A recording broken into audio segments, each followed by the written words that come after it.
Why are you overlooked when you're better than the person getting picked? Communicating your brilliance better than 99% of people is pretty easy when you know how.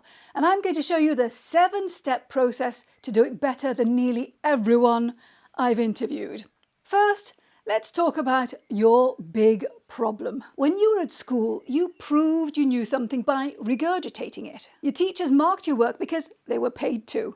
But when you leave education, no one is paid to pay attention to what you share. The problem is you're still communicating in that I know my stuff, education-based way. It carries into your work life. You're proving what you know when you present, sell, pitch, try to convince. But that doesn't get you the results you're after. Which is why we're throwing all that out and creating your new way of communicating. Your future depends on this. People who get my newsletter know all about it. Subscribe. There's a link below. Communication redefined. Now you might think that communication is about exchanging ideas. Is it? I'll let you decide. You see, just like social media isn't social, it's about you consuming what you're interested in on your own, communication isn't what you think it is. Let me break it down. You have an idea or information. You share it in any format. It could be writing it down, speaking it, drawing a diagram. You transmit it, put it out to the stakeholder who has the power to change your life. It could be a client, an investor, a supplier, a team member. They receive it and they get it. This is your new definition of communication. Communication only happens when the person you want a yes from realizes the value of what you're sharing, which only happens when they experience a shift, something changes, a thought, a behavior. As an expert or founder, you live and die by how well you make this happen. So the million-dollar question is, what's the best strategy to communicate in a way that creates shift, grows interest, and turns that interest into dollars? Well, that all depends on the match. Your number one job is to prove very quickly why someone should care about what you're saying and why they should listen to you. This system of connecting what you know with what a decision maker in your life wants, it's called stakeholder matching. Now I'm using the word stakeholder, a clunky, ugly word, but it saves me from saying client, funder, investor, colleague, and all the other stakeholders you need on side at different times. The better the match, the more the interest, the more they want to hear from you, and the more likely it is that you get your yes. So how can you get better at matching? Are there tactical steps you can take? Yes, there are. You have to be ruthlessly specific about what you want to be known for. In my case, it's using communication as a deliberate business strategy. Who by? For me, it's credible experts, founders, entrepreneurs. And you want to know the pressure point, pain, or priority that your stakeholder has that you can help with.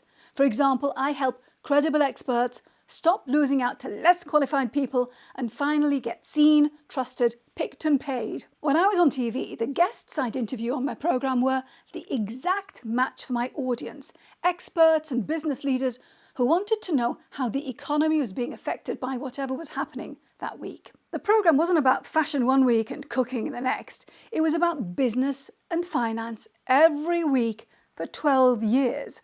If you're speaking about one thing one day and something totally different another, you're confusing people, and confused people won't want you. Does this mean you're one-dimensional, have no interests or other areas of expertise? Not at all. For example, sometimes we did talk about fashion and cooking on my program.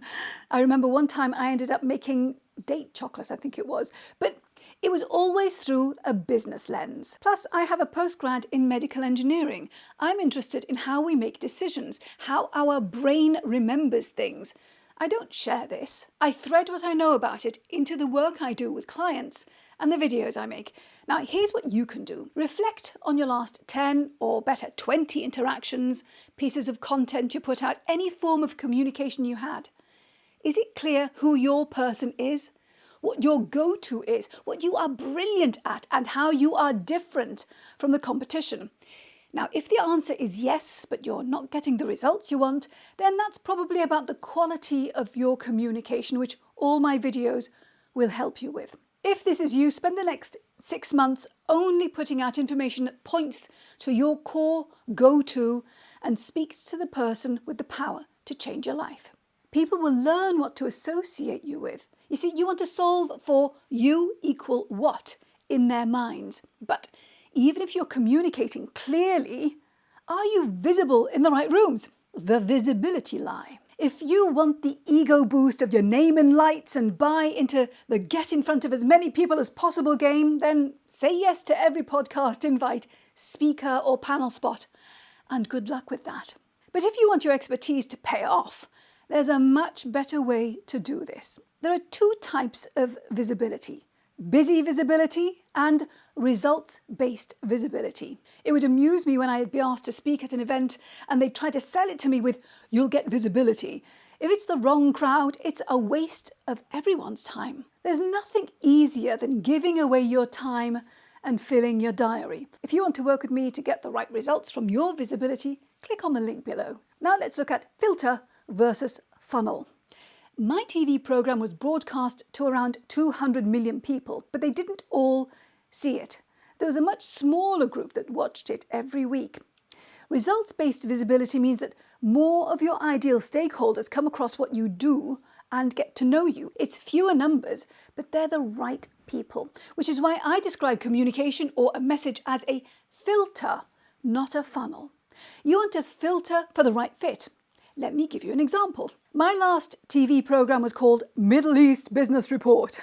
A very boring name, but it told people exactly what to expect and who it was for. It filtered for the right fit. Now, I was the only person in the world with my job. No one else did what I did back then. I was in a category of one. I was known for a specific expertise, and that meant that I was invited to work with companies, governments, organizations. They got in touch with me. Your category of one is activated with results-based visibility. This is where you get the most return from your expertise, but even this type of visibility can backfire if you don't fix this. Imagine you were interviewed on a mega program. It's a big deal. You tell family, friends, maybe even clients. You have a get-together to watch it. But it's never broadcast. Or worse, it is, and you don't come across as the brilliant expert you are. Now, this means that a perception of you is created in your ideal stakeholder's mind. I don't trust them. They're not the expert they say they are.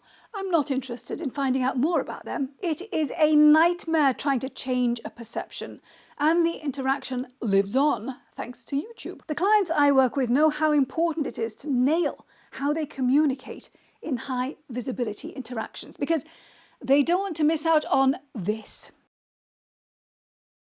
I know an expert on the environment. He puts out content, lots of it. He has a team who do this for him, which means it's a big investment. It's always about how our environment is suffering, how we need to save Mother Earth. Broad, interesting stuff, like a band who decided to use only recycled plastic for the records their music goes on. Great story, except that's not how he makes money. His expertise is getting businesses to benefit financially from becoming more environmentally friendly through tax cuts and grants, which, let's be honest, they can do whether they care about the environment or not. What am I saying? I'm saying that creating content or communicating about things that do not lead to your core offer to how you earn is wasting your time. If you want your communication to convert to cash, your message must lead to how you make money. Now, if you want to know more about how to use communication as your #1 business strategy, subscribe to my newsletter. The link's below. Now, all this is useless if you sound incompetent or out of your depth when you speak. To make sure that doesn't happen and to always sound as smart as you are, watch this video next. Bye for now.